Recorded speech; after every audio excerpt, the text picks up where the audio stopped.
But now let's make these notes now on setting goals. The promise of the future is an awesome force.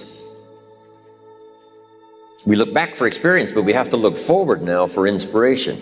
And what gives us inspiration to get up in the morning and do our job, learn skills, develop all that we can possibly be, is the promise of the future.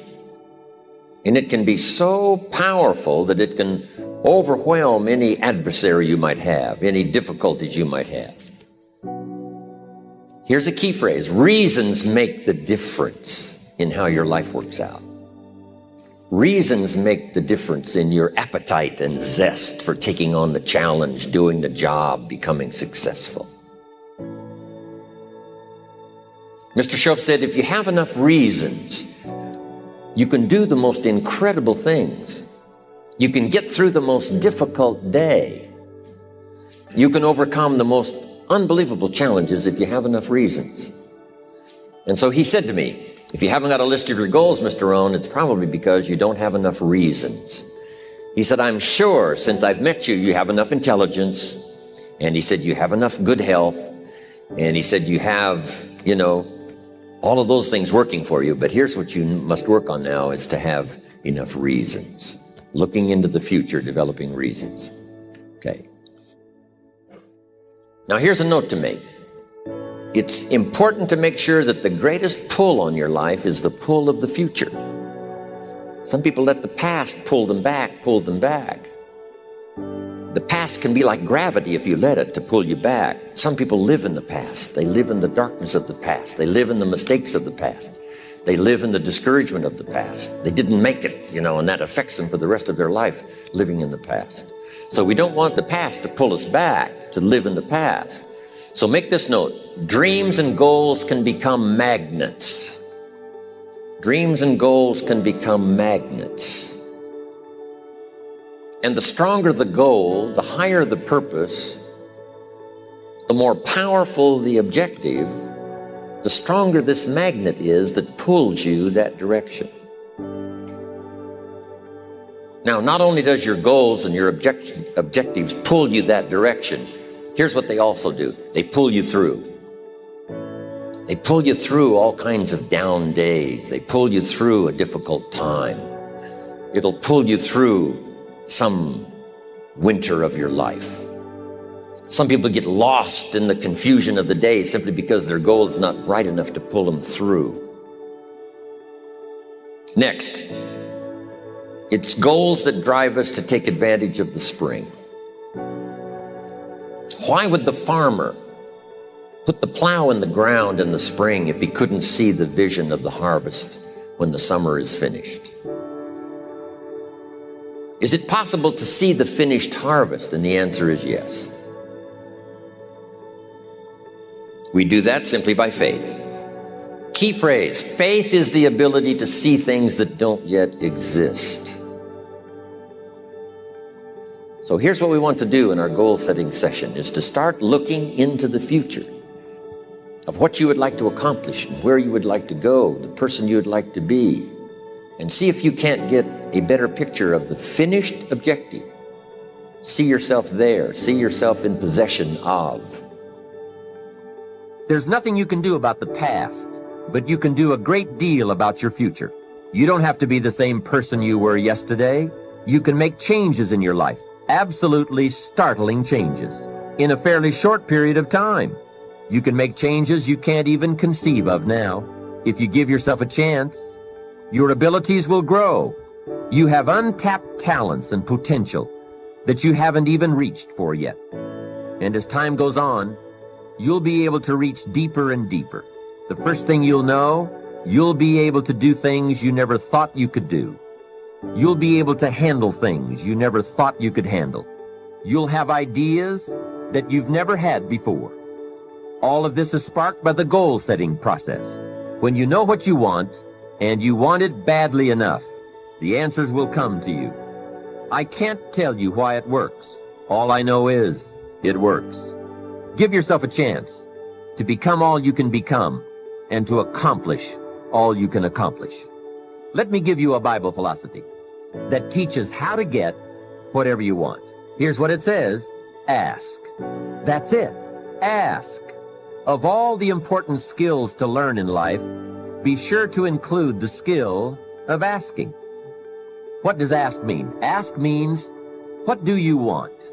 And the complete formula is staggering. It says ask and you will receive.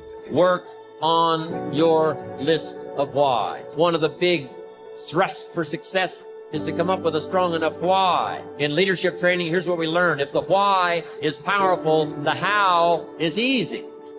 But if the why isn't strong, if your goals aren't powerful, if the vision isn't clear, the old prophet said, without a vision, we die. Without a vision, we perish. Without a dream, we're nothing. We stayed because we were committed. We left because we were disillusioned. But we came back because we were lost. Without a dream, we are nothing.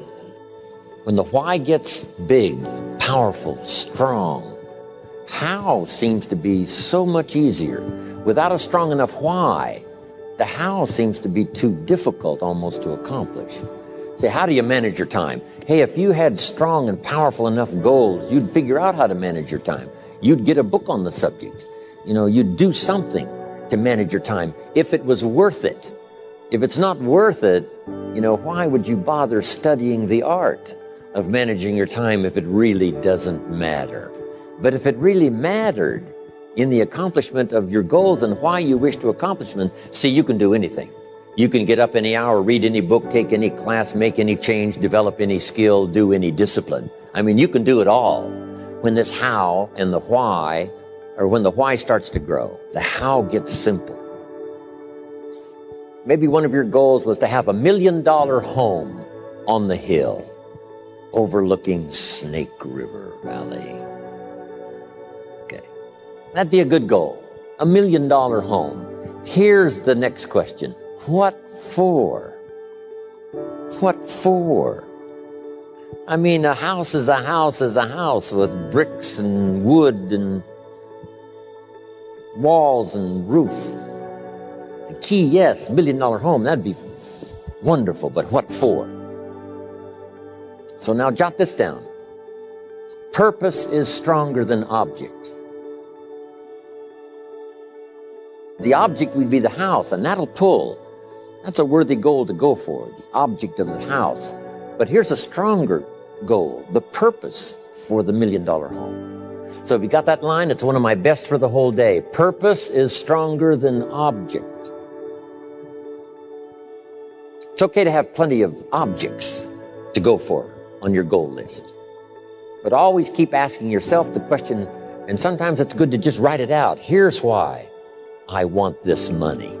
Here's why I want this place. Here's why. And you start developing those reasons. And I'm telling you now, this starts to become incredibly powerful. Okay. Now, here's the next exercise.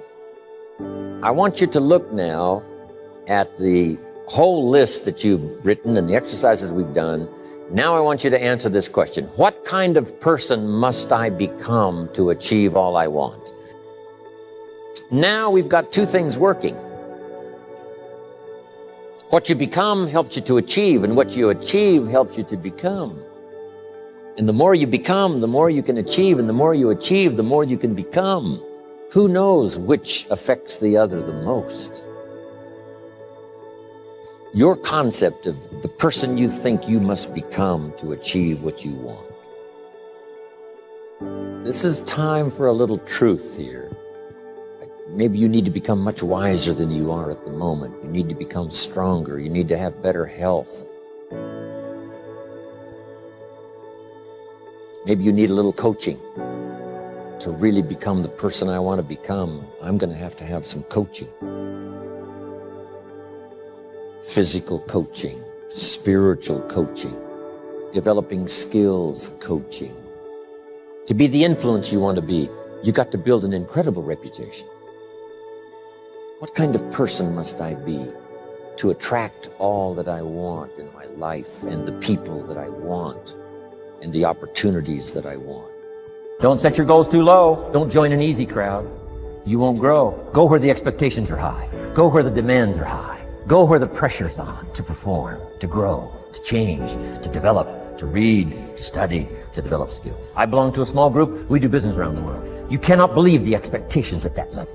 What we expect of each other in terms of excellence, far beyond average, so that we can receive from the group, we can contribute to the group, something unprecedented. It's called living at the summit. Go where the demands are high. Go where the expectations are strong, so that it'll provoke you, push you, urgently insist that you not remain the same for the next couple of years, the next 5 years, that you'll grow and change. So don't set your goals too low.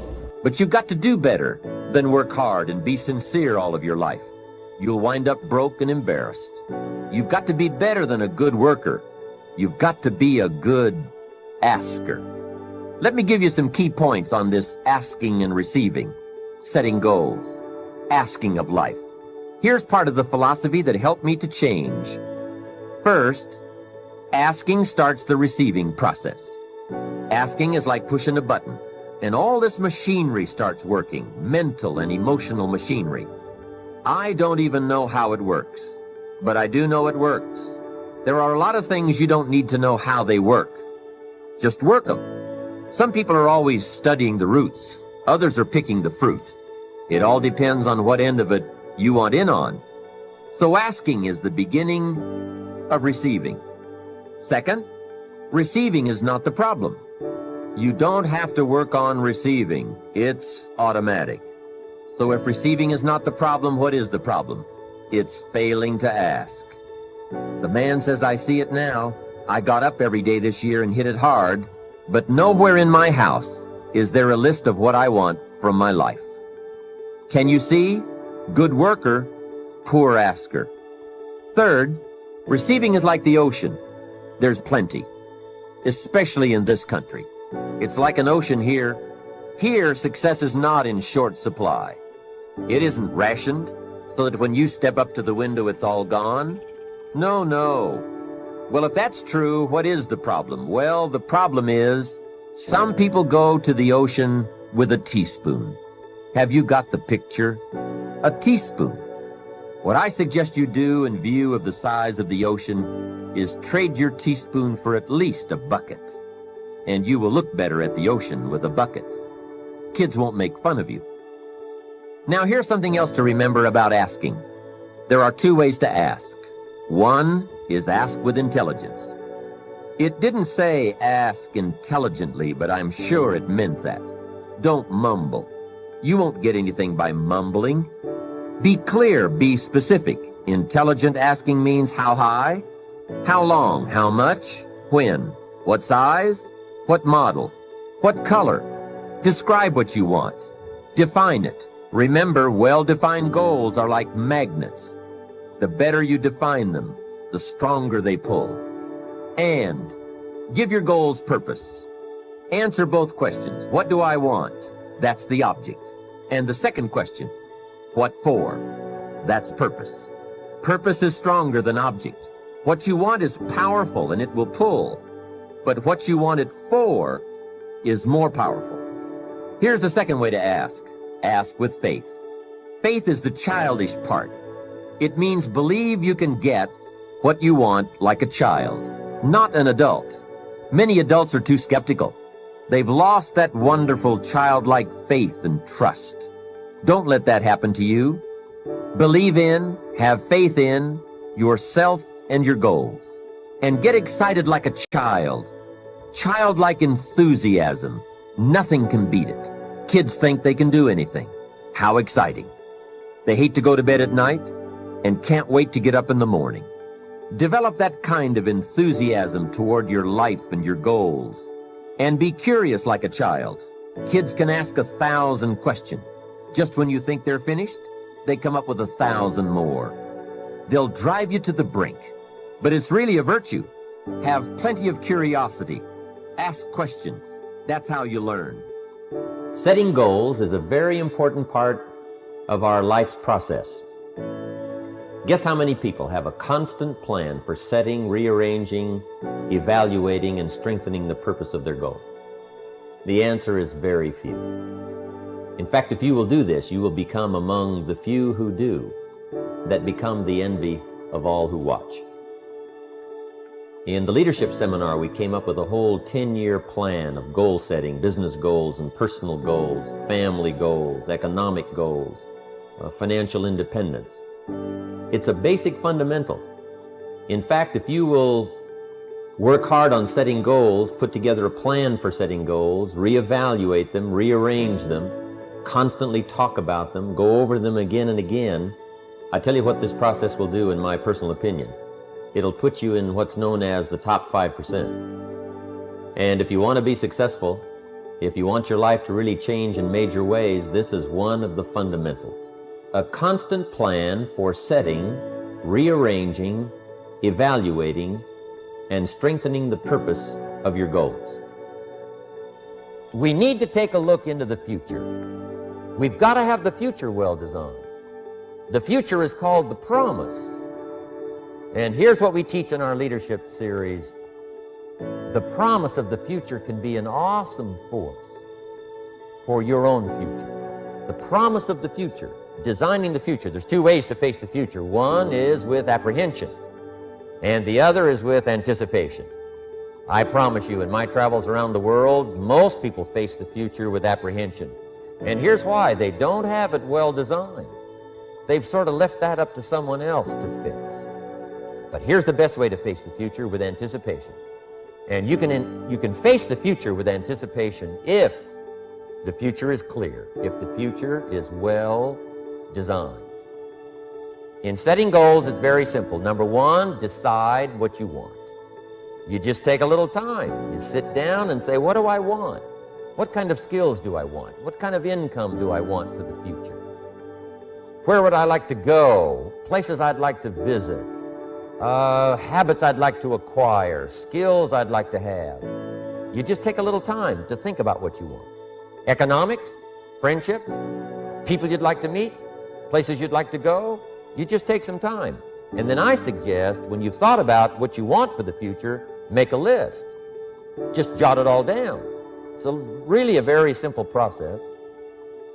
Get together with your family, your wife, your husband, your children, your business colleagues, and make it one of the major fundamentals in your life, constantly setting, rearranging, evaluating, and strengthening the purpose of your goals. That's number one, fundamental for success. Here's number two, a clear picture of what you intend to do with your present resources. That's a fundamental. Figuring out a plan of what to do and how to manage your present resources. Most everyone I talk to has already got something. The big question is, what are you doing with it? Most everyone has some time, they have some resources, they have some money, or they have a paycheck, or they have some kind of resources, they have some kind of net worth. The big question is, what are you doing with it? Where are you investing it? Where are you putting it? First of all, you've got to understand about society and about money. You've got to understand how to earn it, where to get it, where it comes from, and the importance of managing it. Kids ought to be taught from the time they're just small what to do with a dollar. If a child has a dollar and goes and spends it, right away they've developed the wrong habits. And sure enough, if they continue those poor management habits over the first dollar, you can imagine they're probably going to do the same poor things with those same dollars when they get older. The plans we learn when we're small, sure enough, are most often the plans we follow the rest of our lives. What to do with your money and where to put it. We teach in the care and feeding of the goose that lays the golden eggs. You've got to be a happy taxpayer. You've got to make sure some of your money goes into financial institutions so that successful people can borrow it and start other businesses that employ more people. You've got to make sure that you give some of your money for charity. So for charity and for taxes and for savings and for the accumulation of capital, it's very important to have a management plan for your present resources so that at age 65, you don't wind up like most people do, broke. You wind up with substance, you wind up with plenty to share, you wind up with plenty to enjoy. A plan for using all of your present resources wisely. What I'm saying is we all need a consistent plan for the gathering of knowledge, a consistent plan for going to the library, a consistent plan for attending the lectures, attending the seminars. Most people get ideas just spasmodically, or when someone happens to come by, or they just happen to hear someone, or they happen to read a book that might have some ideas that could help to benefit their life. When you listen to a sermon, make sure you've got your journal to take notes. Wherever you go, gather knowledge, but gather it on purpose. Do it constantly, do it daily, and do it consistently. We need a consistent plan for reading books. Most people just read books haphazardly, spasmodically, or most people just don't read at all. Or they don't have a good plan for reading the right books. Sure enough, the man reads the comics instead of the classics. And he misses all the things that could really benefit his life because he doesn't have a plan. Here's a good thought to consider. Rarely does a good idea interrupt you. Good ideas must be pursued. You must go where they are. You must seek them out. And there's an important Bible phrase that says, if you seek, if you search, you will find. Sure enough, a consistent plan for gathering knowledge, reading the books, attending the lectures, putting together ideas and having a place to capture them like a journal where you can repeat them and go over them. That's a fundamental that if you'll follow it, will put you in the top 5%. Guess how many people have a consistent plan for the gathering of knowledge? Answer, very few. And what you want to be is one of the very few. You need a plan, a detailed plan for the use of your work time. We call it a game plan. Most people try to design tomorrow and next week and next month in their head. They try to just decide what they're going to do. And most people don't even think that far ahead. They think, I have to get up in the morning and go to work, and that's about the extent of it. But a game plan for financial independence, a game plan for your work time, a game plan for your personal time. The family needs a game plan so that you won't miss some of the important things that are helpful to your life and to your success. The kids need a game plan. Mom needs a game plan. Dad needs a game plan. You need a business game plan. You need a game plan for your office. If you're in business, a game plan for your business. A detailed plan for the use of your work time. In the leadership seminar, we talk about how to put together this detailed plan for the day and for the week and for the month.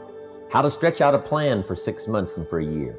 In doing business around the world, we found that you have to detail the plans in great detail. Otherwise, sure enough, you're going to miss something. And I can promise you that a detailed plan for the use of your work time will put you in the top 5%, because most people don't have one. Mr. Shoaff shared with me when I first met him when I was 25 years old. He said, Jim, to do better, you've got to get around the right people. If you have a constant association of people who can better your life and better your lifestyle, you can't believe the progress that you can make. An association of people of common interest in progress, success, ideas, and philosophy. I have a good phrase for you. Never mistake the power of influence. The man says, well, I live here, but it doesn't really bother me. See, that's not true. He says, I'm around these people, but they really don't bother me. See, that's not true. Whoever you're around, whoever you're with, is exerting some kind of influence on your life. And what you must do, and this would be the good year to do it, the first year you've heard about it, is make plans to get around the right people. People who talk positive ideas. People who talk philosophy, the refinement of philosophy. See, just the latest joke won't help. You've got to get around people who read, people who are successful, and people who are growing and changing. Otherwise, your influence is going to be in the opposite direction. And I know most of us, wherever you work, you have to be around some negative influences. But what you must do is counterbalance that